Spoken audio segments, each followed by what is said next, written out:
Finishing last మూత పెట్టేసుకోవాలి. ఇంకా ఒక స్లిమ్లో ఒక 30 సెకండ్స్ పెట్టి ఆఫ్ చేసేసుకోవాలి. రెడీ ఫ్రెండ్స్, వేడి వేడి వంకాయ కర్రీ రెడీ ఫ్రెండ్స్. తినడానికి మేము రెడీ అయ్యాం.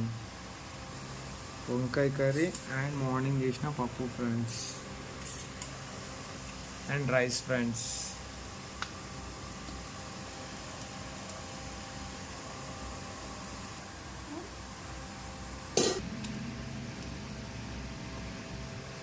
రైస్లో వంకాయ కర్రీ ఫ్రెండ్స్.